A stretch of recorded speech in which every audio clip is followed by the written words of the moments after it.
Regional Office, Office of the Secretary, Region 6 out of Dallas, Texas, as a Senior Public Health Advisor for the Office of Minority Health. Commissioned officer in the United States Public Health Service, whose mission is to promote, protect, and advance the health and safety of the nation. In 2014, AANP fellow Captain James Dickens was among the group of leaders who welcomed the United Nations and World Health Organization delegation to Monrovia, Liberia, for the Monrovia Medical Unit Ebola Treatment Unit. Just a reminder to those that are joining us online, if you can make sure that you are muted, that would be great. Please help me in welcoming. Yeah, absolutely. Thank you. Before we get started, I'm going to give Beth is back there, and I know she's probably familiar with our challenge coins, U.S. Public Health Service challenge coins. These coins have a long storied history, and if you're not familiar with the military challenge coins, I'll challenge you to go look it up, and we'll talk about it later. But I want to give this to my two colleagues that picked me up from the airport, and we were diverted on yesterday. So thank you. You shake hands.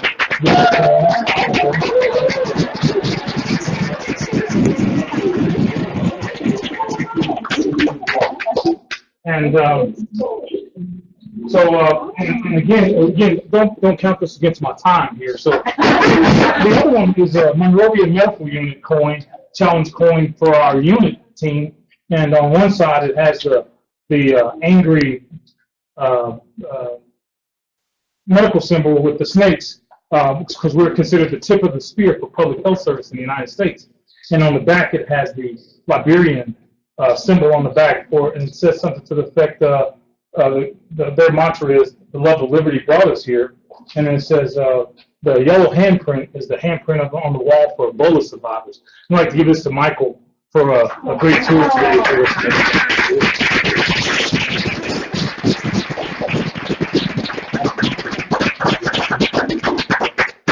And last but not least, Will, where's she? Wilvina? She stepped up. Thank you, huh?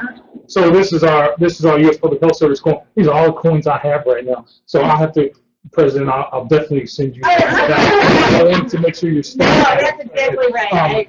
I think that's more important at this point, because I'm sure I'll pass across again. But this is the Black Commission Officers Association coin. I thought it was very appropriate to awesome. Give her a thing. I'll give it to you on that.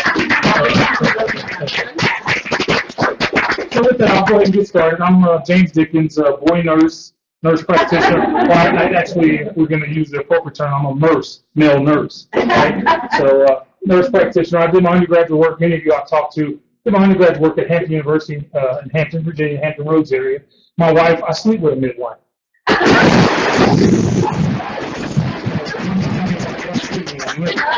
My wife's a midwife. She graduated from Baylor School of Medicine, the Midwifery program in '88. That program's defunct at this point. She's in full clinical practice down in Texas, and so that's enough about her. She's a diploma nurse and certificate midwife. I'll touch you at dinner. Yeah, exactly. So we'll talk about that. Anyway, so I represent the Office of Minority Health. I'm a senior program manager for that office. We cover all the states that touch Texas, which is New Mexico, Oklahoma, Arkansas, Louisiana, Texas, and we have the U.S.-Mexico Border Health Commission in our region in El Paso.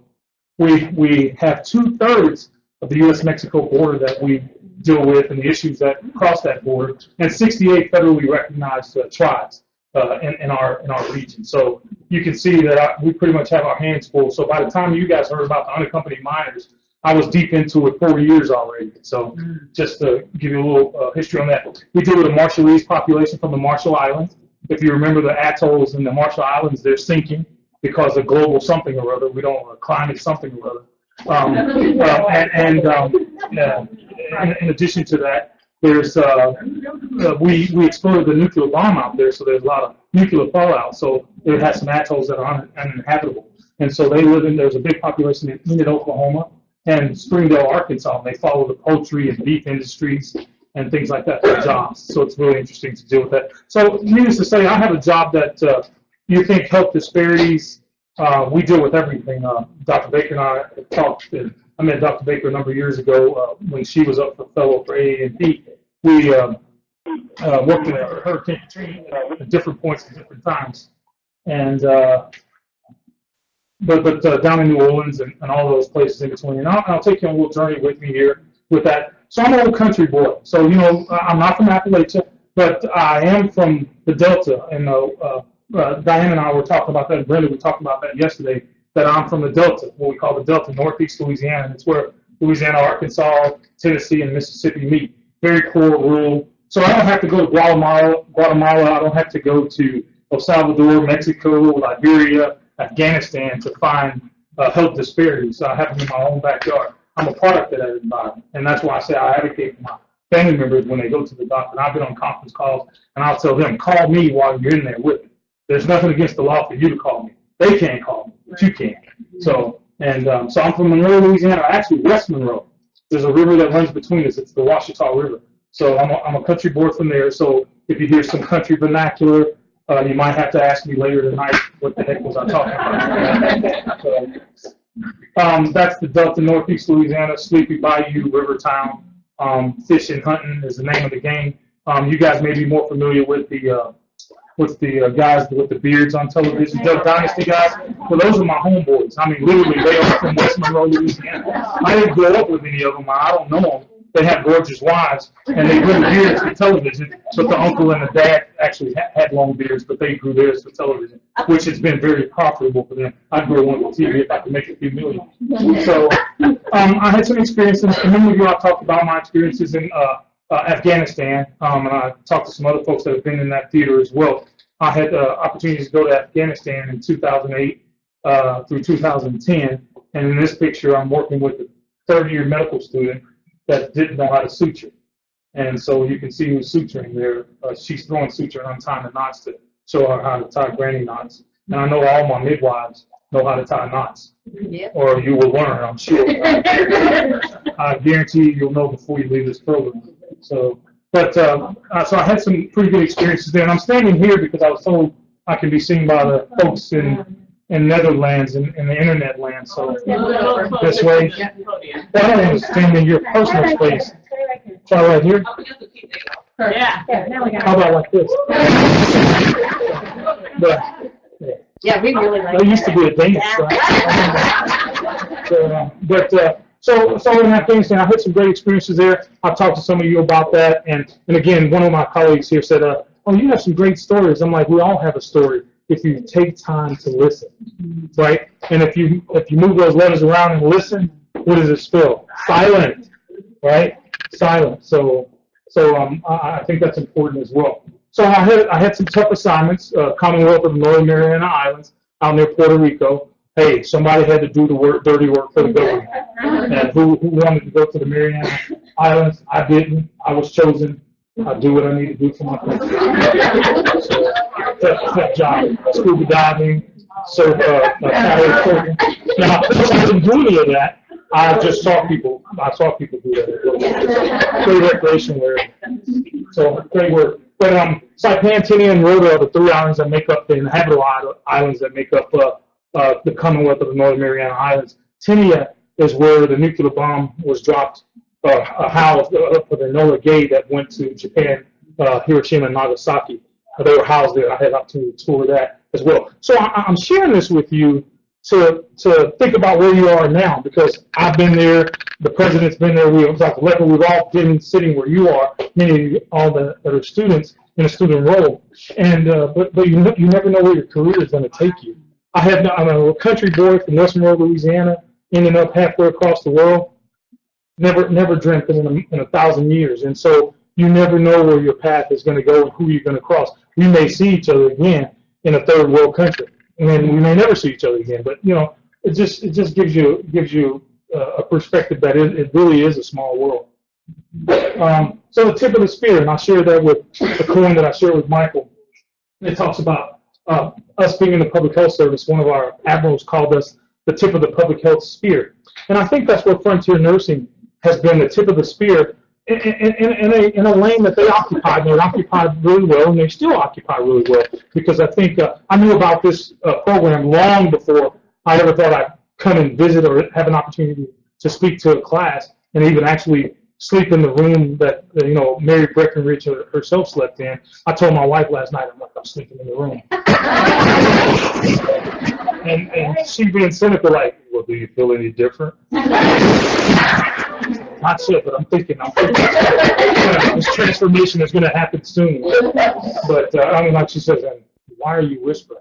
Like, I don't know. It's quiet outside. I don't know why I'm whispering. Because my other colleagues were so far down the hall they would never hear me. She's like, why are you whispering? Because I never whispered. Why are you whispering? I don't know. It seemed like the right thing to do in that room, I guess.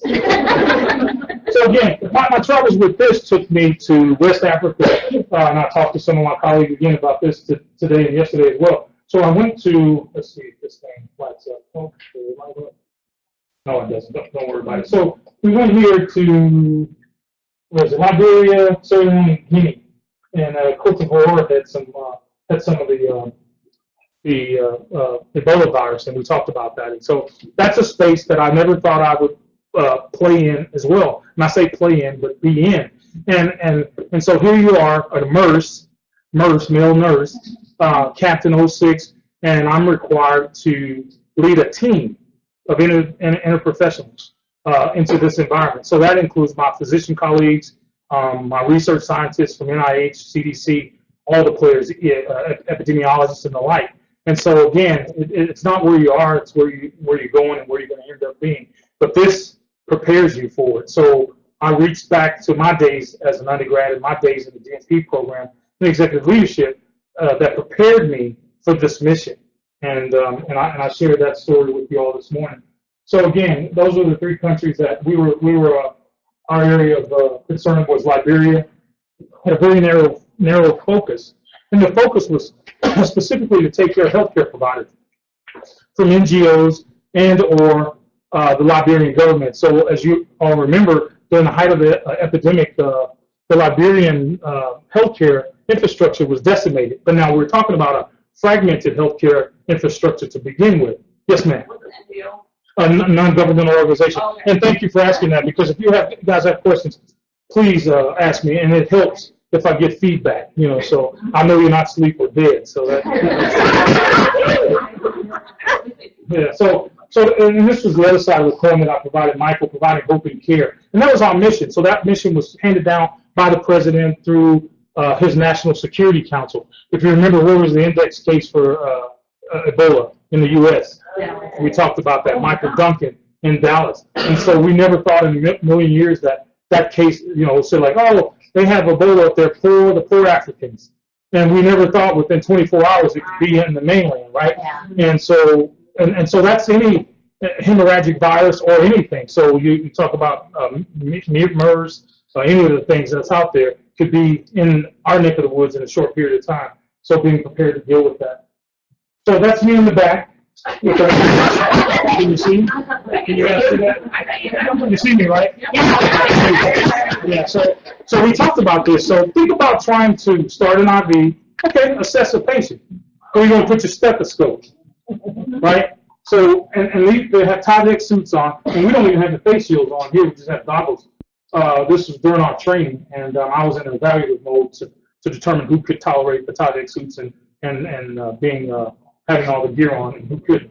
And having 2 pair of gloves on to start an IV, right? Because this hot is an understatement. This is hot. This uniform is hot. Hot is an understatement. I'm like Texas sawmill gravy hot. Like that's what you're sweating, Texas sawmill gravy. So it's you're dehydrated. We took blood pressures before and after, and then make sure people were hydrated afterwards, because we had some heat casualties secondary to this. And Liberia sits along the equator, so it's about 95, 98 degrees every day with 100% humidity. So you're not in Kansas anymore.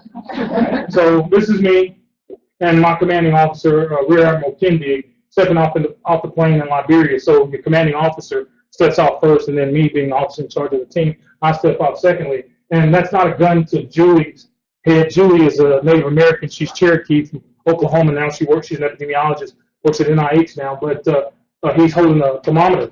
So that's the first sign, elevated temp. But you have to differentiate. This is where your clinical skills come in. You have to differentiate between malaria, right, because it's endemic there, and Ebola. The Ebola is what you're going to have later, the malaria, you can go ahead and put them on medication and start treating for malaria regardless if they have Ebola or not. But then when they get to the wet phase, then it's Ebola because they're hemorrhaging from everywhere, and it's really interesting. So we're not in Kansas anymore. This is when I took command. So we were relieving Team 1. I was Team 2. This is my team, and we were doing change of command ceremony. And that morning, I realized, man, I'm in a big man's world. And, I consider myself a pretty good-sized fellow, and I'm well-versed, and I've been here, been there, done a few things, got a few battle scars and so forth. And someone asked me, were you scared? I'm like, yeah, right. Well, I'm a nurse. Come on, I ain't that tough. I may look tough, but I was scared. I was scared, and me as well as everyone else. But my job was to make sure that my team was prepared and that my team was doing what was expected of us by the U.S. government and the world, because we were part of the international presence there. And we were all clinicians, but a lot of these people brought other skill sets to the table, and those were utilized throughout the mission. So this is an area view of the Monrovia Medical Unit. We were out by Roberts Airport. For anyone that's been to Monrovia, we were about 50 clicks from downtown Monrovia, which is about 2 to 3 million people. And we didn't shake hands, we elbow bumped. So that's how we shook hands, on long sleeves and the elbow bump. So there was no human contact for the whole 70 plus days that we were there. And so when I got back to the U.S., the Surgeon General wanted to hug me. And I was like, hold up, dude. But we hadn't had any human contact. So I did that, and I'm like, I'm sorry, sir. Yes, ma'am. About 70 days in country. Somewhere in there, I think about 73 days total. Because my Team 3 that was supposed to relieve us, those individuals ended up with the flu.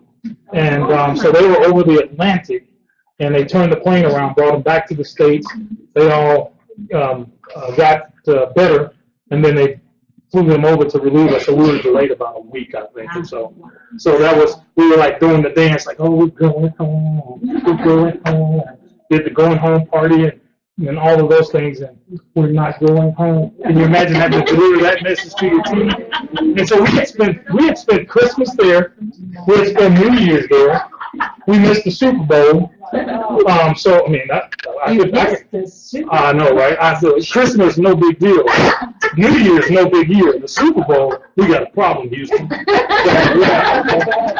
again, this is the Monrovia Medical Unit. We talk about the hot zone. Some of my colleagues and I were talking about that. One of the breaks. The hot zone is the high-risk area behind the orange fence. So that was a high-risk area it's technically called, but the slang was the hot zone. And that's where you had to have PPE. And believe it or not, I had 2 nurses to walk back into the high-risk area. It says, oh, we're getting a patient. Let's go get ready for the patient. Nancy Harrison was like, stop. You're in the high-risk area. And they didn't realize it. Although it was gated twice, you had 2 orange gates.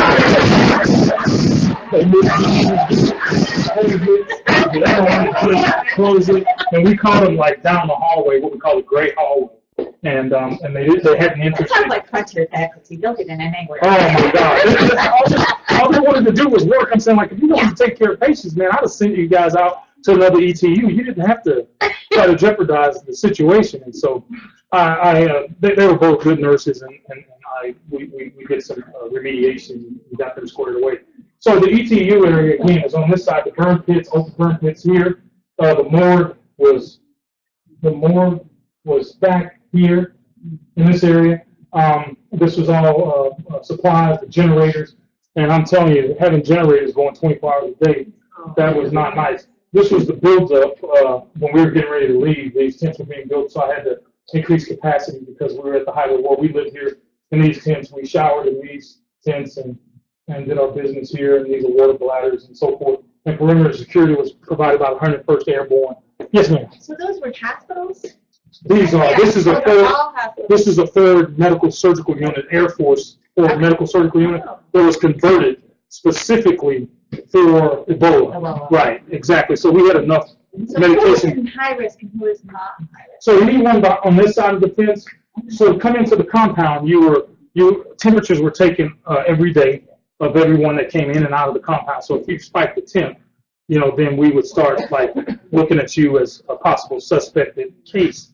However, and no one did, fortunately. But behind the fence line was where you had to have PPE, and those were actual Ebola patients with the full-blown, or they were suspect patients that we were trying to do the PCRs to determine if they were positive or not. So you have to have the protein chain reaction test done, and they were done at what they call Liber Lab. And in Liberia, we did a lot of HIV testing there, so they had a monkey lab for HIV testing down the road from us back here that they set up. The Navy DOD ran that hospital, or ran the lab anyway.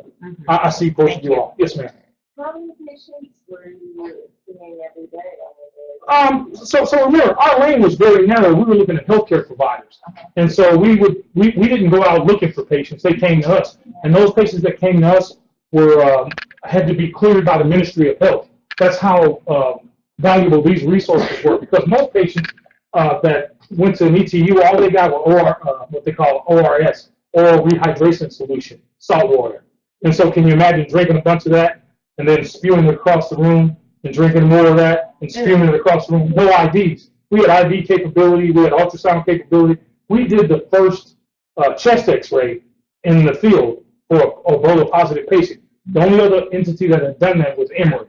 So we set up a Bucky system and did a chest x-ray, had the patient hold themselves up, wheelchair the patient out, had the patient hold themselves up with the flat plate and did the x-ray. We had a mobile x-ray machine. And I think they were working on publishing that. I'm not sure if they published it, but that was something that we were trying to get cleared to publish. Yes, ma'am. Did that answer your question? So how many? So how many patients came through there in the 6 months? Were probably somewhere in the neighborhood of 200 plus patients. But not very many, because you're looking at a healthcare system that, and a lot of patients came through, but we would rule them out. So we rule them out. Oh, that's malaria. Get out. You know, and we did a medication and sent them on their way. So you wouldn't keep them in a high-risk area. I didn't mean to kick at you. I apologize for that. But you don't kick them out, because if we leave them in there, then they're at risk for Ebola. Because so what you're trying to do is clear them from Ebola. We're treating them like an Ebola patient until they're otherwise determined not to have it. And sometimes we think that patients didn't have Ebola, and they actually did. So it was a really strange disease.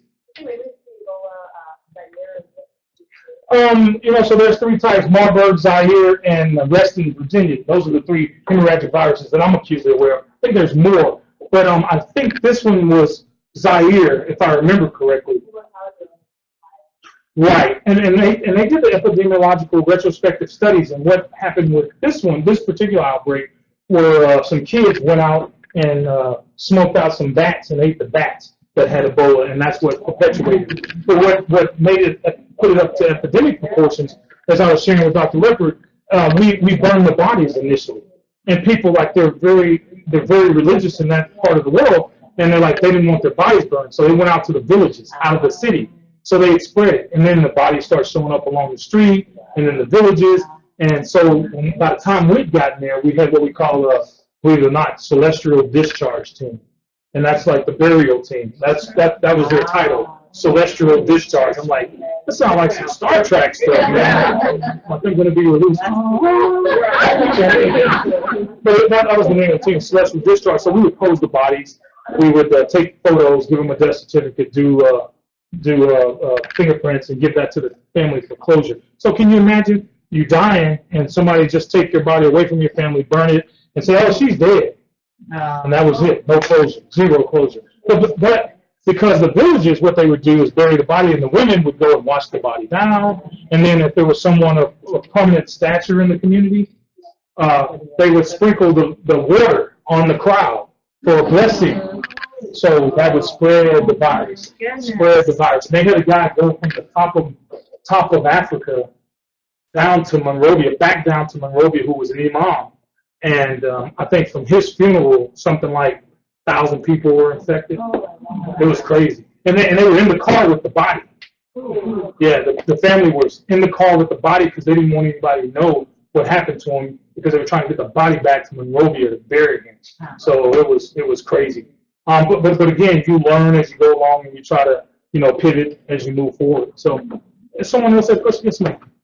I haven't even got to cultural and linguistic or corporate services, but this is just what I'm thinking as a sure. provider, right? Like, how did you get over in your own head that you are dealing with Ebola? Like that, like this is You know, like we do with MRSA, whatever, right? But like, move on.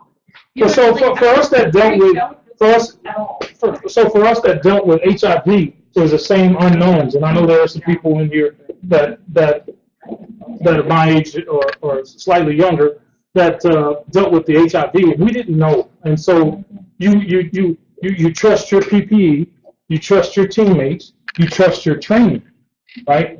And so for me, the biggest unreadiness that I had with my leadership, my command staff, or not my command staff on my team, but my leadership back in DC was the fact that we were new to this part. MSF had been doing this for 30 years and never had anyone infected. Why were they not a part of this party? You know, CDC comes in to save the day, and I'm like, you know, you guys can't tell me Jack or Geo for that matter, but MSF, Doctors Without Borders, those are the guys I want to talk to because they've been in the trenches in Africa for 30 years and never had an infection for a provider until like 2014, 15 during this last outbreak. And so if I had one takeaway to give my leadership, and I've told anyone that wants to listen, it's like how we did universal precautions for HIV, AIDS, or active AIDS patients. We need some training, some standardized training around the world, saying that if you're in a low resource environment, these are the things that you need. If you're in a resource environment that lends itself to all the high tech stuff, these are the things that we recommend. So, you know, like bleach and chlorine. Chlorine is all that MSF uses. Chlorines, gloves, apron, plastic apron, and goggles and gloves. That's it. But we had Tyvek suits with hoods, masks, goggles, double glove, tape, no skin showing, all of that stuff. And so I am proud to say all 76 of my people came back. And actually, all 4 teams, nobody contracted Ebola. Although we had a couple of scares, but no one contracted Ebola, which is a good thing. So this, like I said, this was what we call the LSA Living Support Area. And this was the ETU or MMU. The MMU is this side. Well, the MMU is the entire thing. The ETU is the Ebola treatment unit is on this side.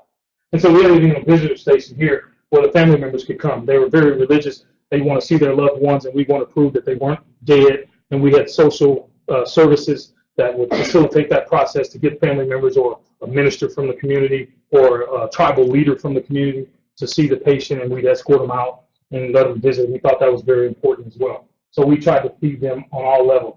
So again, I'll get into the crux of what I'm here to talk about, cultural and linguistic competencies. And as I have here, I have a road. It's a journey. You know, it's a journey, not a destination. And again, it's one of those things that I think your experiences help you as you move forward. So I wanted to talk about HHS Region 6. So we talked about where I'm located in Region 9 and Guam, Palau, all those places out in American Samoa's Region 10, and then Puerto Rico, U.S. Virgin Islands, which I did have to go and do some work on St. Croix, tough duty again. But put me in, Coach. I mean, I'm always ready to play. I do what I can for the government, you know. So I sit in the office of the Assistant Secretary for Health now, manage 14 core public health offices, including the Office of the Surgeon General, which I'm in uniform, so I'm a U.S. Public Health Service officer, captain in the Public Health Service, and we have 10 regional offices across the nation and 10 presidential initiatives and secretarial advisory committees that kind of fall into our portfolio or my work portfolio. So this is a slight overview of what I'll talk about, and I'll quiz you on later. And please feel free to stop me as we move forward if there's any information that is not clear or something that you want clarity on, and I'll be playing here all weekend, and you can talk to me offline if you'd like to as well. So culturally and linguistically appropriate services class, or better known as class standards, and the national class standards, or culturally and linguistically appropriate services and the national class standards. And then Think Cultural Health. And the Think Cultural Health is the OMH website, Office of Minority Health's website, that you can get more information if you want population-specific information. Now, I may not be able to give you if you deal with the Hmong or the Marshallese population. And I may not be able to give you that information offhand, but you can certainly go there and or reach out to me at a later time and get that information. So this is the mission of the Office of Minority Health, and we've included to eliminate health disparities. And does anyone want to take a stab at health disparities? And I know that Dr. Stone briefly spoke to that on yesterday, or actually spoke to it very well on yesterday. Does anyone want to wait during that time frame? Yeah. Does anyone want to take a stab at health disparities, what they perceive as health disparities, or how you would sum it up in a nutshell? I know this is a talkative group, man. I can't even imagine you guys being intimidated by little old me. They're trained on health disparities in almost every single semester. I'm sorry, say that again? They're trained in health disparities in almost every single semester. So what does it look like to You you? just volunteered, Heidi. I am always the answer. I'm letting y'all know that. Yeah. No, I'm saying, how do you, well, I mean, how do you see, what, operationalize that? Tell me what do you, how do you see that, or, you know, health disparities? I mean, there's no wrong answer. I mean, It's when there's a group of people that aren't getting the same health care as the other group. Right. Right. Well, like Dr. Stone's presentation, she had equality versus equity. And it's and that, that's where I was going with this. So now let's talk about that. And I know, go ahead, you said something. Disconnect between what is and what should be. Absolutely. So perceived barriers or artificial barriers, perhaps. Denise, you had something? I was going to say it's for outcomes based simply on race, ethnicity, or some other factors. Absolutely. Multifactorial. Something. Go ahead. And I think another really important part, I think it was Lovina who said yesterday, even when, you know, African American individuals get what we see as good outcomes, Right. it's still not always as good as what we expect from the white population, for example. You know, Absolutely. even when we do well, we can always do better, and there's always that. So that, you know, and the research shows the worst time to go to the emergency rooms on the weekend, right? When the regular guys all fishing and the fill-in is there, right? But I wanted to go back to, I think you mentioned what the dean or I'm sorry, go ahead. Sometimes diseases are more common in different ethnic groups Absolutely. than others. Absolutely. And that's another thing that we often neglect. Absolutely. I well, totally your agree. health care should not be the exact same thing I get. We're Absolutely. completely different people who do Well, you know, and you know, everyone's mantra now is patient-centered healthcare. Right. So we recognize that it's not all the same, Right. and we recognize that it should be tailored to the patient. Now we're even going down to the 23 chromosomes, or going down to the DNA level to treat diseases, personalized medicine, because we recognize that. But I would even go or piggyback off what Dr. Stone mentioned. So when we look at those, and that was the first time that I've seen the slide that you had up with the child on the wheelchair, which is kind of cool, right? That was the first time that I'd seen that one. But so I think about this. I say health equality and health equity. So in my little pea brain from Northeast Louisiana in the Delta, it says that everyone can have a house, but y'all can live in the gated community in the brick home that I live in. So equality versus equity, right? Now, in the photo that she mentioned, I've seen that photo to the left, not with the kid with the wheelchair, but I've even seen the wall taken down. Why is that artificial barrier really there?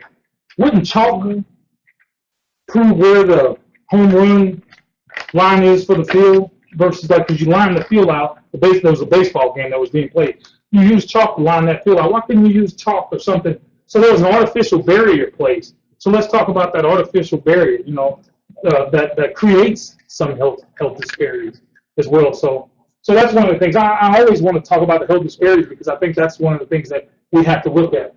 You're keeping me on time, right? Okay, good.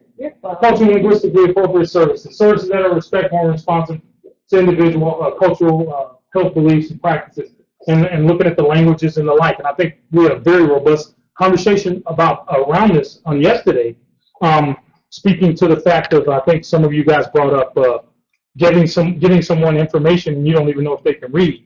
You give them information with pictures on it, or you hand it to them. Yes, ma'am. I think you have a question on the bottom.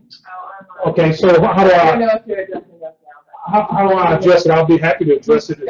Oh, they can hear me? Okay, so the question is there much to fix? One of the things we need to acknowledge is the effect of stress and trauma in individuals on how that affects 2 or 3 generations after the event. Oh, yeah, absolutely. How is HHS working to relieve these stresses that minorities are exposed to? Well, I can tell you, last week I was in Oklahoma City, They can hear me, right? Yes. So last week I was in Oklahoma City. I was talking to one of our colleagues here from Oklahoma. I was in Oklahoma City doing a BDC training. The BDC is Vision Design Capacity. And it was one of my Native American groups that in Oklahoma. So we're doing grant writing. And you're right. So we're talking about trauma from 1776. So to the Native American population, I was talking to Michael about the Taylor Trio. I said Taylor Trio. Taylor Tears. I said Taylor Trio. But you get the point. No, but the Taylor Trio. Good God. Tears. Okay. That's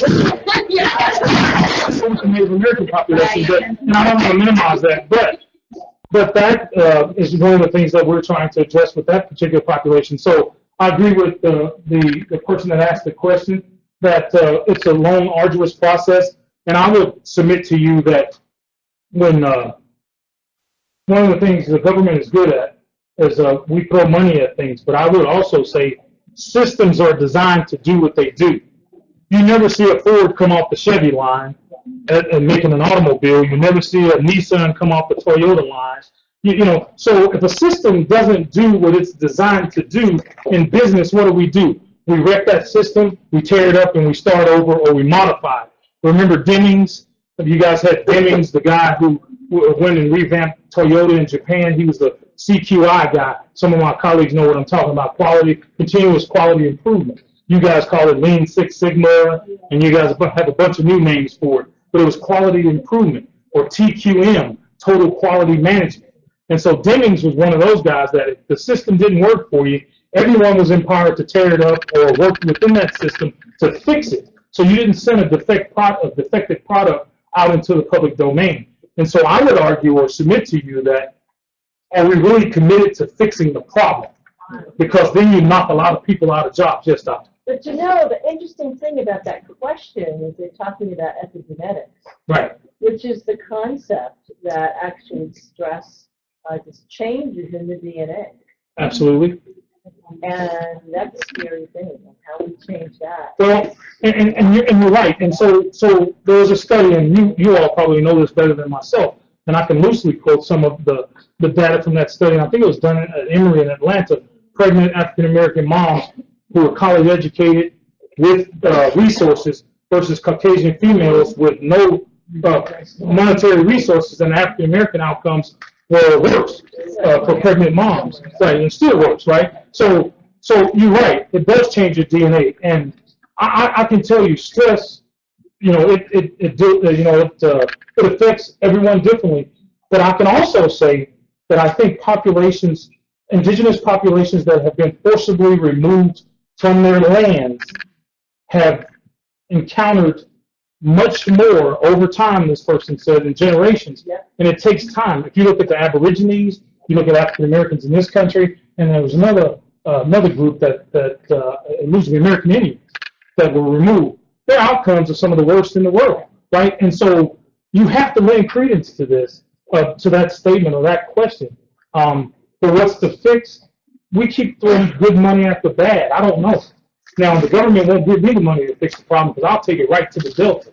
I'll take the middleman out, and I'll take it to the mom and pop operations like this one, but how it started, where the rubber meets the road, and get it to the people. And you take everybody that pilfers off of it out, right? That, to me, is going to be the most effective way to do it. Now, how do you do that?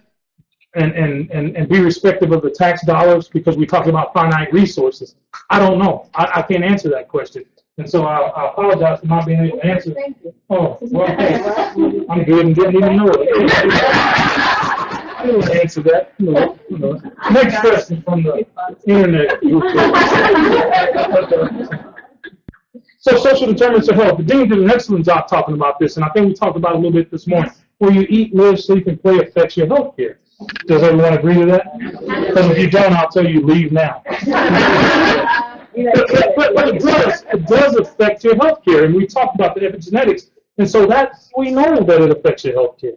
And so we can talk about here, we can talk about the Delta in Louisiana, we can talk about the Gulf Coast, we can talk about Baton Rouge, and I guarantee you I could point here and you can tell me about your neck of the woods, and I could point here and you can tell me about your neck of the woods.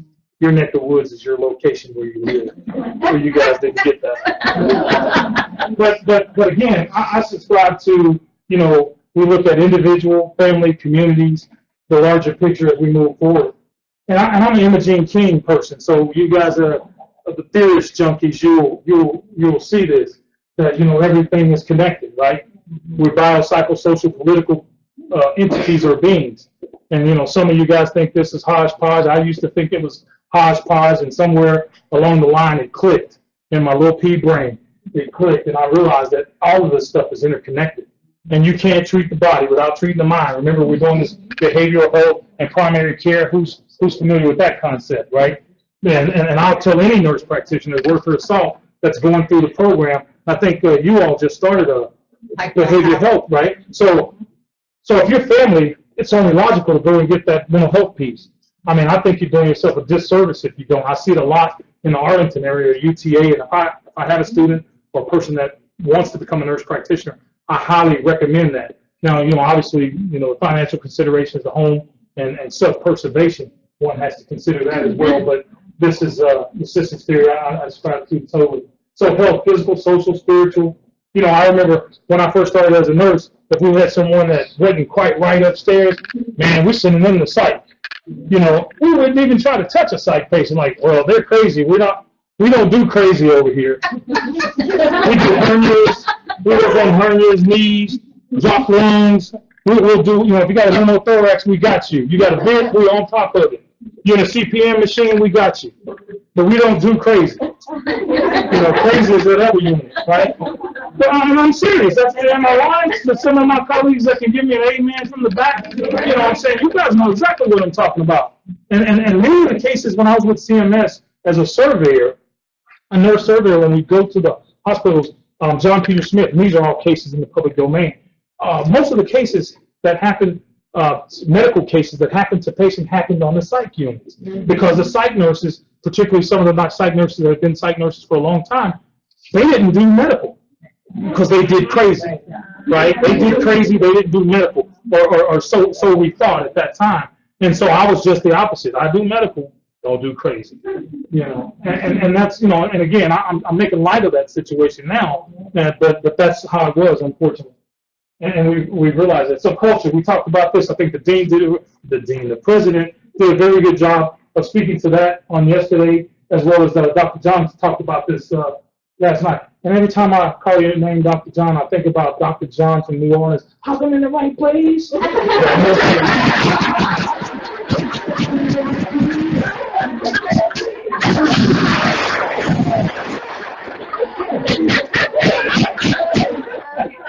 It just keeps me speaking. I want to say that.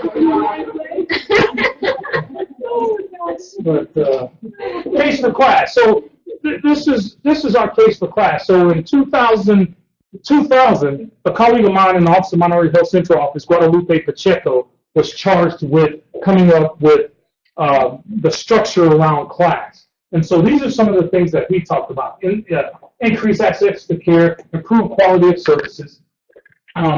Reduce litigation, because these cases, and I'll share some of the cases with you. I have them in the back of the room, unfortunately. But they go to OCR, Office of Civil Rights.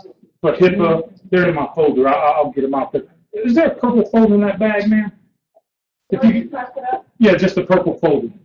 Yeah, thank you. Aligned with accreditation and requirements. So through Joint Commission accreditation, organizations, and things like that. You see that they talk about class standards, they talk about culturally and linguistically appropriate services. Maybe not in that same language. But they talk about giving, you know, meeting the patients where they are.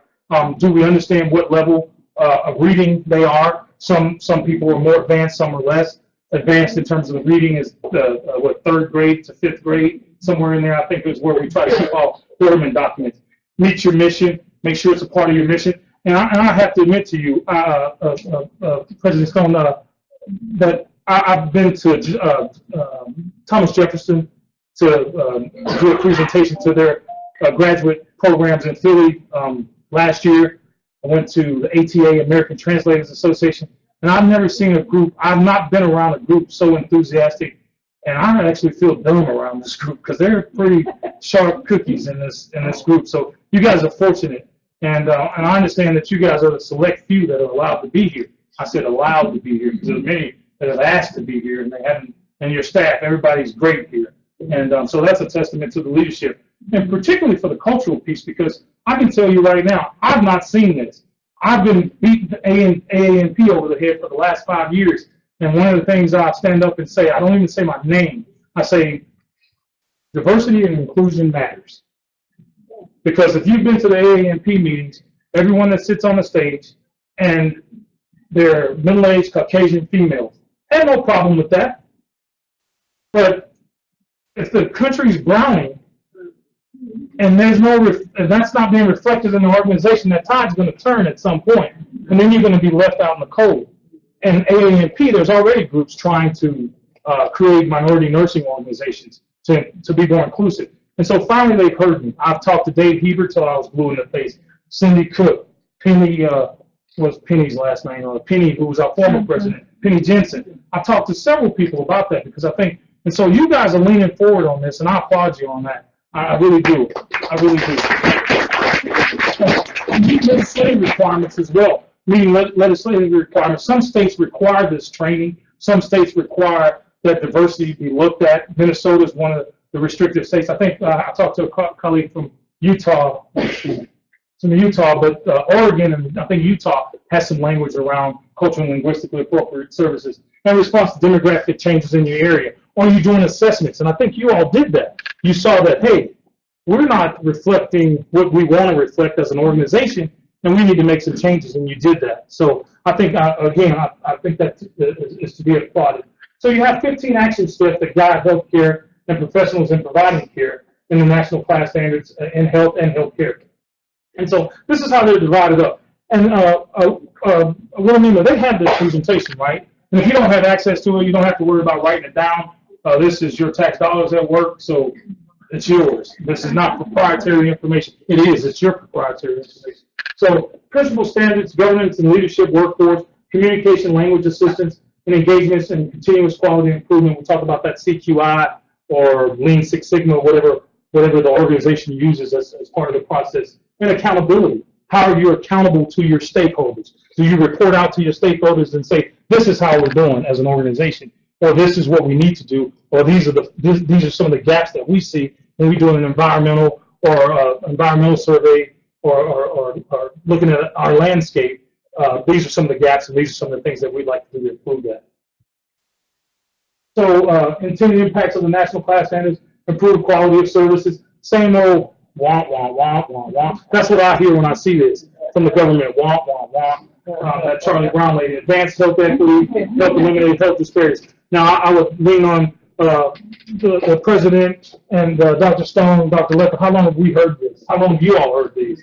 Since Jesus was a baby, right? And I'm talking about, as Dr. Baker said, the little bitty Jesus baby, right?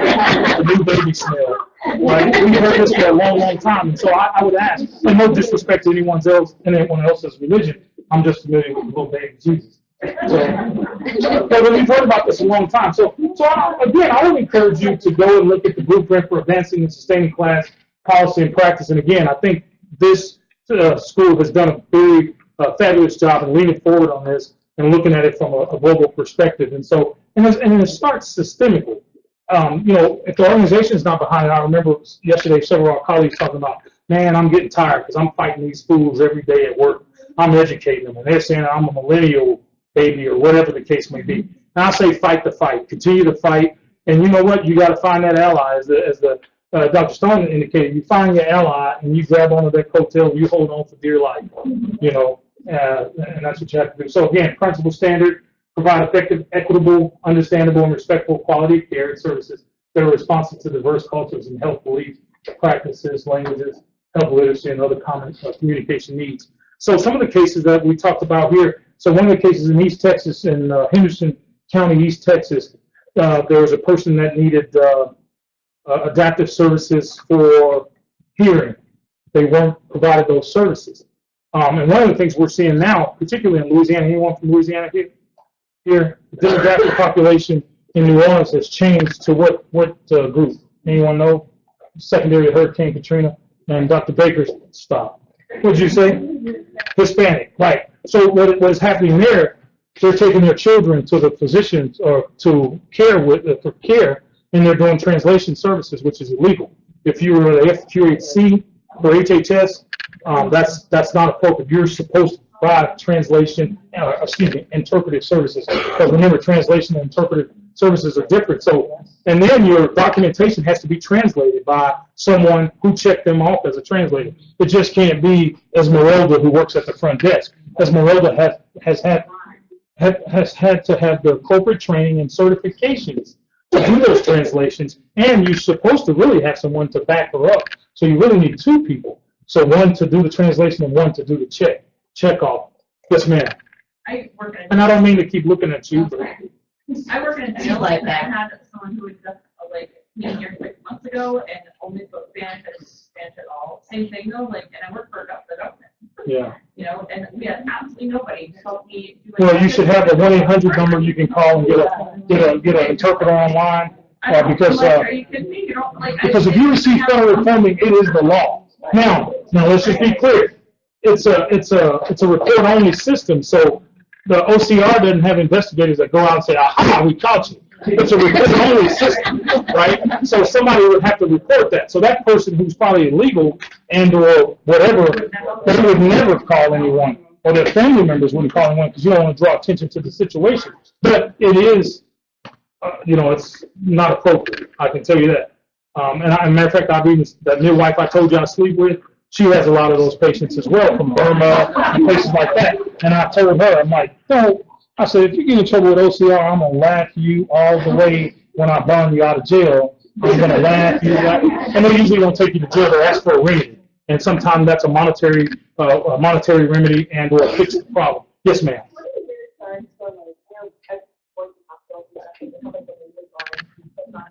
Right. It's Wednesday. Well, let me tell you something. If that hospital, if that patient were to file an OCR complaint, Office of Civil Rights complaint, and it was deemed to be appropriate findings, and they asked for a remedy, that hospital would be in big trouble. Like what services? Yeah, but the regulation says if it impedes care. So that's what you're looking at. And so if it's a hospital, now you're looking at COPs, conditions of participation, and those are CFRs, codes of federal regulation for Medicare and Medicaid hospitals, which that's a bigger beast. So that's Centers for Medicare and Medicaid Services, and they have a hammer about the size of, they have a big hammer that they come with. Yeah. Yeah, usually there are some redundancies in the system. They may have typically, in my experiences, and I'll lean to you all on this. In my experiences, when I was in the hospital, they would have paid staff that had been checked off and that could speak the languages, like say Filipino, Tagalog, or something like that. They could speak the language, and they'd have someone on staff that either they could call or that was in-house that could do the translation that had been checked off. In my experiences, nowadays I don't know because everything's automated. That would be interesting to know. How many people in here has had a really good experience with language translation in their hospital?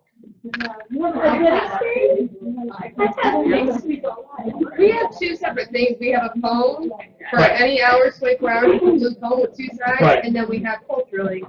I say, hey, I have a Louise patient. I need you here at such and such time, like for a scheduled procedure, or they will come in as soon as they can. Right. Did you all hear that? So they have and that's a redundancy that you have built into the system. So you're not required to have that. And remember, many hospitals, healthcare systems do this seamlessly, but there are some that skirt the rules and don't do things quite right, and you get bitten in the end. It's kind of like taking that selfie with a king cobra, and he bites you on the earlobe, and it's like, oh, I'm thinking it makes the gene pool stronger because you were pretty stupid to do that, right? So, but again, for those hospitals that do things like that or try to skirt it, I don't think it's the smartest thing to do. But having those redundancies or the expectation. We have a big enough population. Yeah, and it depends on it depends on if it's a small hospital like this. How big is this hospital? Like 25 bed hospital. Now you can, like, if you're dealing with Mass General in Boston, that's a huge hospital system, so they can afford to do it. This hospital may not be able to afford to do it, but the expectation of them having a population of none here in Hayden is probably really low. Now, they may have gotten in an accident down the road somewhere. They got lost and they were coming through here and they got in an accident and they ended up at this hospital. That's not the expectation, but that's also knowing your patient population as well, right? And understanding the demographics. Like, we have so many months right by us. They're one of the actual places that Right. Right. But that's the thing is, you know, and then we end up with doctors and physicians that come here that are totally not culturally competent for our population. Absolutely, absolutely. And we talked about that on yesterday. You know, having physicians. I think Dr. John talked about that on yesterday. Having physicians that don't really understand the population, what they do. And I see it out in West Texas. So West Texas, we say we'll get you out here and learn you up. Yeah. They don't brief you up; they learn you up. Yeah. Well, that's pretty fast backwards, but okay, we'll learn you up. But they have a big population of Asian Indian physicians out in West Texas. Now that I'm like, who matched them up? The HIPSA scores and put these physicians out there in these rural West Texas towns, and a lot of them get out and do very well. Or even on the Indian reservations, when you have people from the city that go out on the reses in New Mexico, up in Navajo country, but they don't do so well. You know, so and we have nurses and nurse practitioners that break their loan repayments to leave because they hate it so much and because of cultural differences as well. Yes, ma'am, I see both of y'all. Because I'm Native, can you say Native American and not Indian? Well, let me just tell you this. Now, I vacillate with that, and the reason I vacillate with that is because when I talk to the chiefs, they say Indian country. So no, I'm saying the chiefs. I said the chief. I'm saying the chief. Now, this was last week in Oklahoma. So we say Indian country. I say Native Americans. I'll say whatever's culturally appropriate, and it's not my intent to offend you or anyone else in here. So, but the same thing with Hispanics. You say Hispanics and Latinos, and so I'd rather be respectful at all times. And so again, that's not meant to be derogatory. So, I'm sorry. I didn't hear you. Oh, okay. Well, no, I just want to. I want to be respectful of that. I said Asian Indian doctors when I said Asian Indians. No. Yeah, so I'm saying Asian Indian, not Native American physicians. So where was your clarification? If you could help me. You said it earlier. It's fine. Yeah. No. Again, I want to be respectful of all cultures, and I try to. And hey, I'm human. I make mistakes, and I own up to it. So. But it is a good point. It's very hard to because different people have different expectations. Yeah. You know, we always say, like, we don't even know how to say the word minority, whatever. Right. Oh, so if students say minority, it's really hard. Or even disparities as well. Disparity. That's one of the it has a negative connotation. What do you say instead of that? But point well taken. Yes, ma'am. What is the percentage of like how goes against the like in accordance with like providing things Again, most do it seamlessly. Yeah. Most do it seamlessly. So I was in FQHC, and it's called the Hope Clinic in Houston, Texas. They have 21 languages. Can you imagine that? And you know who they had at the time up at the person that they utilized, Yao Ming, who's Chinese, and they had different parts of Yao Ming's body name in different languages. At that clinic, they saw patients with 21 that spoke 21 different languages, and they could address that. Now we're talking Houston, Texas. That's the fifth, arguably the third largest city with undocumented in the nation, right? So, again, we're talking resources, and so how many resources are you going to put toward that? And if you don't have the resources, are you leaning on Catholic Charities? Are you leaning on LULAC? Are you leaning on these charity organizations that help these populations because they provide those services and they have individuals that would be happy to do that. So my wife treats patients from Burma, and those patients come in with interpreters for them, and so she's not having to use the children as can you imagine a pregnant woman with a husband and the child is translating? But because it's done all the time doesn't make it right. So let's just be clear. Because and I think Warren Buffett says if you're doing something because everybody else does it, that's not a good reason to do it, right? So I'm just saying, he's a billionaire, so I think you guys got the memo on that. So again, governance and leadership, and I want to refer to my notes here on that. So advance and sustain organizational governance and leadership that promotes class standards. And I think you guys are doing a great job here at Frontier with that, as well as recruit, promote, and support culturally and linguistically diverse governance. And I think you guys are doing that with the Pride group here as well. Let's see, governance and leadership. I want to make sure I hit that. Workforce, educating, training, governance. And I think you guys, again, are leaning forward on that. But have you guys done any articles on this, like the AANP and ACM? Not as much as we should. We've done presentations, but not articles. Yeah, that's a great student. Yes. Project, the DMP students, right? So, and you know, get out there and lecture on this and what you guys are doing on this. I think it's incredible. And I've talked to Diane. We're talking about how can we look at AANP looking at this as an exemplar, and how we can, because we started this committee, this diverse workforce group, and how we can do this. How are we doing on time? Okay, good. So, okay. I'm sorry? We're good. Okay, communication and language assistance. So again, we talked about the language assistance in terms of offering language assistance to individuals who have limited English proficiency, and that's typically what I deal with down along the Rio Grande Valley, the RGV area, with limited English-speaking folks there. Inform all individuals of the availability of language assistance. Now that's one that we fill on a lot. We don't inform them that, hey, you don't have to listen to me talk English and you just sit there and listen and you don't understand what I'm saying. And I think someone spoke to that on yesterday. We make an assumption that these people understand what you're saying, they know what's going on, and you just automatically assume. I think the example was the African American that spoke Spanish, right? Because when I worked at the Federal Bureau of Prisons, they used to like Mr. Dickens, one Dominican guy told me I was prejudiced. I said, what do you mean prejudiced? He says, you don't like Mexicans, because the Mexican guy thought I was Dominican, and he says, you don't like Mexican.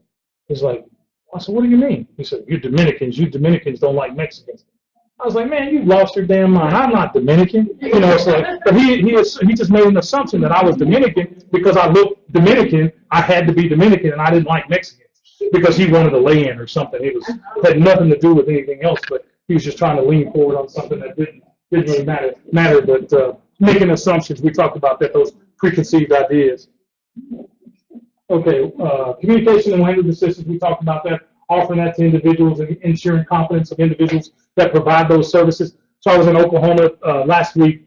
At the end of my VDC meeting, I went over to the state health department and talked to the Office of Minority Health, and they have translators and interpreters, and so they're having a rough time because those are not compensated services.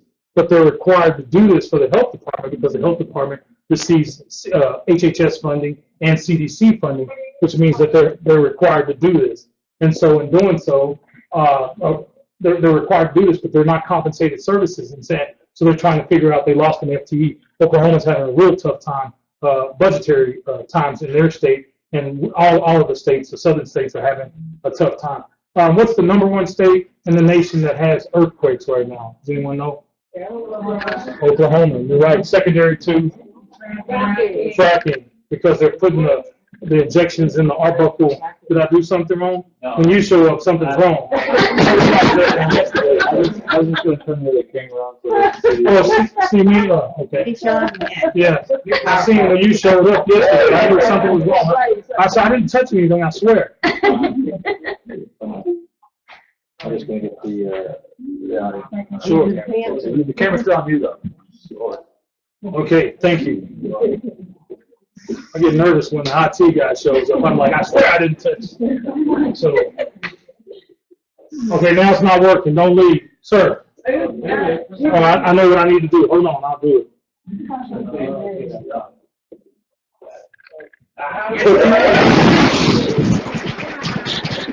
Okay, for my next trick, I will put a racket out of my hat. So engagement, improvement, accountability. And I talked about that a little bit, the engagement piece. So when you design your programs, why don't you pull, and I think you talked about, you went to a meeting and they wanted you to be the mentorship chair. pull people, and you pull some of your colleagues in that you have. So pulling people in to be engaging your patient population to be a part of the process. So organically, coming from ground up with this versus, I'm with the government and I'm here to help mentality and scaring the hell out of everyone. So what you do organically is have those individuals to be a part of the conversation as you design the program and report back to those organizations. Your clergy is a good group to start with because they deal with a lot of the special populations that we deal with within the communities, and bringing them in, the imams and the folks from the temples, bringing those folks in to be a part of the conversation. And then to show the quality improvement piece. What does that look like? Has it worked for you? And if it hasn't, then redesign it. Don't be scared to say, hey, we screwed up, we missed the mark, and let's do something a little bit different. And the accountability piece, again, reporting back to the organization, the board of directors, or the leadership, the executive council for the school, and to say that, Doc, we tried this, it didn't quite work, we want to scrap it and start over, and we want to reconvene this committee to do whatever, and not be afraid to do that. And then also celebrate the successes as you move forward too. So engagement, continuous quality improvement, accountability, which I talked about. Collect the data. Remember, this place, we talked about the data. I think Michael talked about when the garden building burned, they were throwing financial records out the window. I probably would have been throwing myself out of the window with the money bags, perhaps. So there probably wasn't any money bags back then, I guess. But not very many. So send me some loose change or something. Yeah. But again, just really collecting the data, I think is huge as we move forward. And I know this is dry content. That's just quality improvement. Oh, and this is one of the big ones. So we talk about like OCR, Office of Civil Rights, when we try to determine what the issues are. Say a patient say, I wasn't treated right. Well, then you say, well, sorry, we'll fix it the next time. How do you do the resolution process? And is that a complete cycle? How does that whole thing go to your quality improvement organization, entity within your organization? Now, are those cases really reviewed, adjudicated, or remedied? And then do you report back to the patient, particularly if it's something that you've done wrong, to say, like, you want to stay out of the funny papers. One of the things that we always say, my old boss that just retired after 36 years with the government, he says, look, keep me out of the newspapers. I don't want anything in the Washington Post about me, or his office is what he's saying, me being his office. And so I know my job is not to come out to Frontier to say something stupid that was going to get the Dallas regional office in the newspaper, or say something stupid to the press that was going to get the Dallas regional office in the newspaper. And so flying below the radar screen, but also taking care of those problems at the lowest possible level. That's when people escalate it to OCR and others, when they feel like they've had a transgression and nobody's stopped to fix the problem. So in communicate your progress to the organization, as I talked about. But I think here the president has done a good job of, like, with the Pride group, bringing speakers in, and I think this weekend is the first time you guys have male speakers. That includes me. Yeah, me. You can clap. It's okay. So think cultural health, and I'll start to close and then ask questions to my colleagues online. And she said, Will said that was a good point. I don't know what she meant by that. That was a while ago. Yeah, okay. I'm slow on the uptake, you can tell, right? So think cultural health. So these are some learning tools that you can use, and they're free. Again, your tax dollars at work. On the Office of Minority Health website, National Class Standards, e-learning programs. If you want to learn more about class standards, you can get a certification. So Texas, the state of Texas, and I know that they're not exemplars in much, but they have a program where the Office of Minority Health and Disparities there have a program where providers can take courses and get CEs for those courses on as far as culturally and linguistically appropriate services. They were a grantee of my office, and they created a curriculum that's online, and they do have people out of state that take those courses. Communication guide, and there's a tracking class map if you during your spare time, and I know you guys have a lot of it, during your spare time you can go to the tracking class map, and when the states are in legislative sessions, it shows you the states that have pending legislation on culturally and linguistically appropriate services, some of the states that have legislation that's already enacted, it shows you where each state is, and so there's a good interactive map there. And there's a class library through the Office of Minority Health Resource Center, that information, and there's a quarterly e-newsletter that you can sign up for as well. So my folks that are part of the Pride group, they may want to sign up for that, and you can get more information on that as well. So the e-learning programs, and we have those for disaster management if you're into that space. That's an area. Nurses, social workers, dental hygienists, oral health physicians, nurse practitioners, and the like. And then we also added the Promotoras de Salud as well as the community health workers. They have to have CDs as well, and they have a job classification through the Office of Bureau of Labor Statistics now, so which they can get compensated for their work, specifically along the Rio Grande Valley area, and there's other Native American populations that can get that as well. Utilize them. So this is what the class tracking map looks like, and the legend is on the state legislation pertaining to class and training of healthcare professionals. And I know some states require, some don't, but we're kind of all over the map on that right now. What is the purple and the blue? So I didn't see the legend up there. I think the blue means pending legislation. I think and I may get that wrong. I don't want to lie to you. So I'll defer. I'll find out for you and get back to you. I told you I know most things, but not all things. Yeah, I think because I know that I don't think sex. I don't want to speculate. I'll find that out for you and get back to you because I don't want to give that out in the open forum and be wrong. So maybe somebody can look it up while we're online here. While I'm talking and help us out. But I don't want to tell you that and be wrong, but I'll give it to you before the weekend's out. A resource library, hundreds of class-related materials there. And advancing health equity at every point of contact. So that's what we're trying to do, advance health equity. So that's the new mantra and buzzword, advancing health equity. And think cultural health at thinkculturalhealth.hhs.gov is where you can find more information. And you know what, even if it's not germane to you or your daily practice, you can push this upstream to other folks. Yes, ma'am. Yeah, if you HBO, help a brother out. the purpley blue, the darker blue is class training legislation, active or enacted, and state-sponsored implementation activities. Okay. And then the kind of green, minty green color is state-sponsored implementation activities. And then Gray is no activities. Okay. What's that yellow? Yellow is legislative activity for class training. Okay. Okay. So you can see we're kind of like all over the place in that and different areas. So you know, based on the patient based on the demographics of the state and populations of the state as well. So does that mean health centers, the FQHC, they're responsible for implementing this? I can tell you for a fact, Jack, FQHCs are because they receive federal dollars.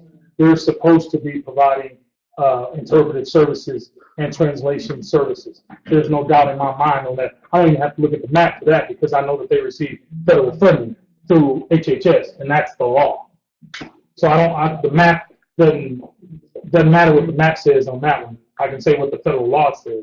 And if it's a FQHC, which is a federally qualified health center, which means they get reimbursement and or assistance from the federal government, they are required to do that. Okay. Any questions on that? So advancing health equity at every point of contact, and that's what we're trying to do from the time, you know, like I remember as a young nurse, it said, when do you start discharge planning? Exactly. When they walk in the door, that's when you start discharge planning, right? I don't think that's changed. Has it changed? Oh, no, it hasn't. So that's me, and I approve this message.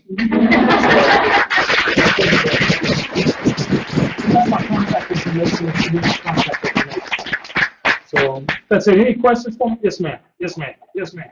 So, you know, you're obviously a leader in where you're at in your career. What would be one kind of word of wisdom for individuals who want to see themselves as a leader?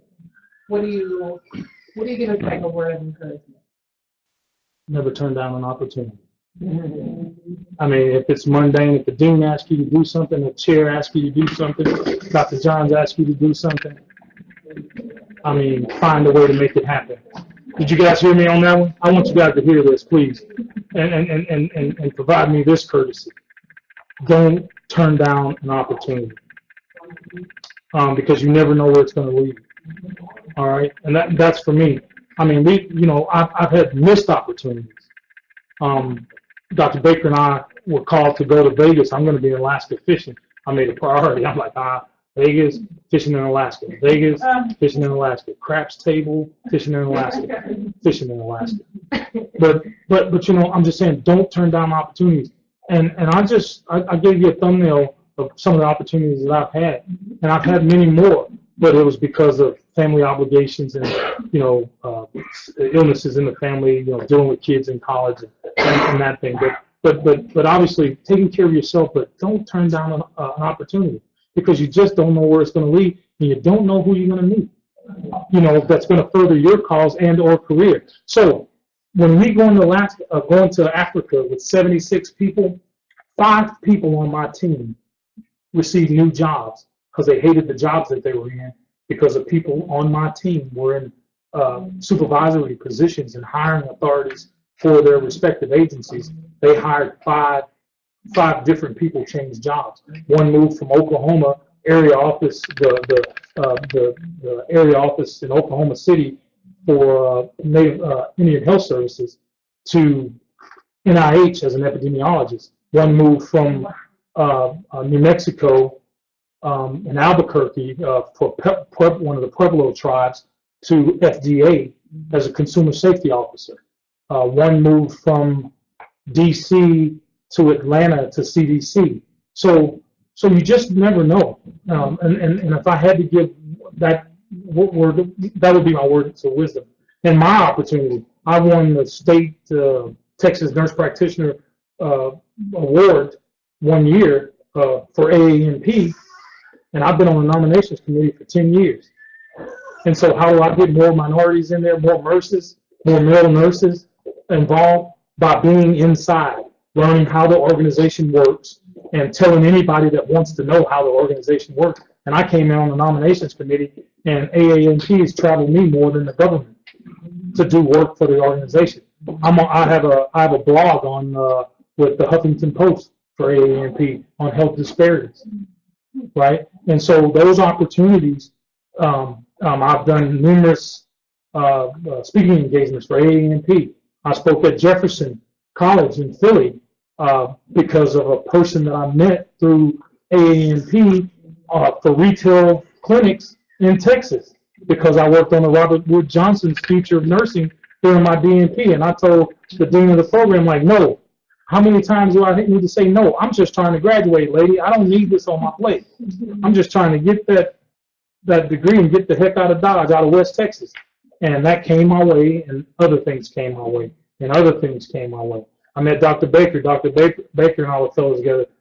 Doc and I were fellows together with AANP. So you never know. And she came up today. She said, "You remember?" I said, "Absolutely, I remember you. We were fellows together." And so those opportunities, and I would have never thought in a million years that I'd be here speaking before you. So I know I've belabored that, but don't turn down an opportunity. And everybody has a story to tell. It's just not me. I'm not special. I've had some special opportunities, but I'm just an old country boy from the Delta in Northeast Louisiana, from the side of the road. That's trying to change the world. Trying to change the world. 1 million nurse at a time.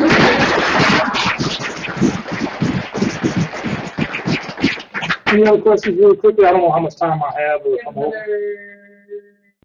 7 minutes. 7 minutes. Listen. That's a yes. Yes, yes, sir. So I would assume, and maybe this is a false assumption, but like within your area, you said there's a lot of people crossing the border, and I live in Washington State, so we're way far from the border, but we get some people like indigenous, native, Mexican areas. Yeah, Yakima Valley. Well, yeah, so not far from there. Yeah. Exactly. And so, but then I don't always know how to find their language. Like, what do you do in those situations? So you have a regional office of minority health in Seattle, and his name is the person that's my contemporary there is Lieutenant Commander Jesus Renia, who's a personal friend of mine. That's my contact information. Email me. I'll give you Jesus's information. He's a public employee just like myself, and he will help you find the resources you need through HRSA, through others, the state organizations, if you're at an FQHC, hospital associations. He'll help you find the resources. Yeah, and so there's one of me in all those 10 HHS regions that I showed you early on that U.S. map. I have a contemporary in all those spaces in each region, and they're all in mainly major cities, but they're responsible for their regions and/or territories, like Region 9 that goes out into the Pacific, Hawaii, Guam, and the CNMI, the Northern Mariana Islands, and what have you. So those resources are there. You just have to go and look for them. And I know time is of the essence, but that's why I say Jesus Renia. He's a POC, and once you establish a relationship with someone like him, he could be your go-to person to say, hey, and he may say like me, I'm not the person you need to ask, but I can be your conduit to that person within the federal family to find you those resources, or help you find those resources, even in the state or even in the community which you live. He may have stakeholders right there in your community that you may not be acutely aware of, that we've either funded through grants or something along the line. So just a thought. And he may not be the right person, but you have my contact information. I'll work diligently. I think some of the folks that have interacted with me before can tell you that I usually follow up, not the whole class, but I'll try to follow up, best I can with activities. And I've had conversations offline with some of the students here that I've met at NDNA and some of the other conferences as well. Someone else had a question? Yes, ma'am. When you took the group to West Africa, how did you deal with the psychological stress of being in that environment and doing something that bad? Well, again, I in my own little pea brain, and I say that self-deprecating to say that I looked at it as the HIV crisis that we've seen, HIV/AIDS crisis in the U.S. That's how I approached it, and I compartmentalized it. And I also told my wife I was worth more to her dead than alive, as far as the U.S. government was concerned. That was not of any comfort to her. But I let her know that she would be well taken care of if something were to happen to me on active duty by the U.S. government. And obviously, again, that was just a failed attempt at a joke. She didn't take that too kindly. But I've been in Afghanistan where they were throwing real bombs and missiles. And so I didn't have the same fear. It was a different fear. But I didn't fear for my safety, believe it or not. I feared for everyone under my command. That's what drove me. As far as those people who had been in Afghanistan, maybe some of your team members who had experienced something like that, how do you think they dealt with team patients facing that? Well, we had psychological training on the back end, but it was tough. It's like anybody. It's tough, but you deal with it. Yeah. I have two questions. First, when you mentioned that you looked at that pool, I'm actually going to go back into I was at Governor John Lewis Hospital there in St. Croix. They had a lot of issues with conditions of participation for CMS. So in a previous life, I was a federal surveyor for hospitals, and so I went to St. Croix, and that was a good experience. People there were very gracious. They still have problems. Matter of fact, recently they've had some major league plumbing problems in the hospital, and we were trying to get a DMAT team, a disaster medical assistance team there in country to help them. They've had some significant problems. The former regional health administrator in Region 2 out of New York, she's the what we call the state health officer, or territorial health officer there. And her name is Michelle, oh, it eludes me, but she's the person there now. So I was at Governor John Lewis Hospital, and we did a survey. They were out of compliance, and they were getting ready to lose their not their accreditation, but their standing with CMS, and lose a lot of money to take care of folks there on the island. And they had some very significant issues, like with a person pulling a gun on someone in the operating room, and just, I mean, stuff that you like, man, you can't make this stuff up. They've done a DNC, and threw the remains out with the trash. The parents couldn't come back and claim the remains, and that, just labeling of the specimens. Just a number of issues. Orthopedic surgeon got into a physical fist fight in the operating room while the patient was on the table. And, I mean, it's just crazy. And I'm still in contact with the former director over there. I worked with him offline. And this stuff is all in the public report, so I'm not telling you anything that's not in the public report. And one other thing, I want to take note because I know you mentioned about role models for the nursing field. It's so important to be the advocate for our Black community and healthcare system. So do they have, like for example, I remember the American House of Midwife, the color division, they have a minority health association for males. They have the American Assembly of Men in Nursing, not necessarily a minority group, but a minority group being men in nursing, but the Assembly of Men in Nursing. FAANP has that diversity work group and everything. So, yes, ma'am. What does it take for somebody to be in the health service? U.S. Public Health Service, number one, nurse, and 4-year degree. They have like a $25,000 signing bonus. I think it was like $50 and a bag of chips when I came in. It's $25,000 now. So yeah, it's the same requirements. You have to remember I'm at the end of my career. So for someone new coming in, they can transition in. I transitioned in as an enlisted person from prior service in the Air Force and as a bit-paying commando. Yeah, there you go. Yeah, and you have my wife's name as well. Y'all share the same name. So, but I was a bed-paying commando in the Air Force, and I was suturing 15 years before I became a nurse. So when I see my colleagues saying, "Oh, I'm going to suturing class or whatever," I'm like, "Oh, I've been suturing real bodies. Oh, we're going to do pig feet." Like, no, I've been doing real bodies for 15 years, and casting and splinting and doing all that stuff because I was an ortho guy. I used to sit over in the side dictating let us close. So it's kind of cool. But, it's not impossible.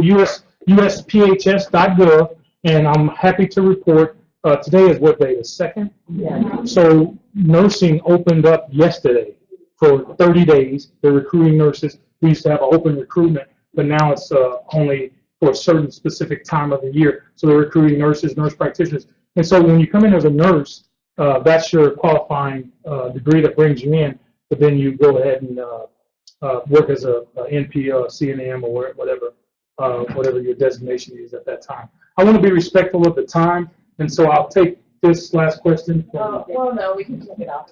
Okay. And if there's anything pressing, I'll take, but I want to be respectful of the time. That's it? All right, great. Thank you.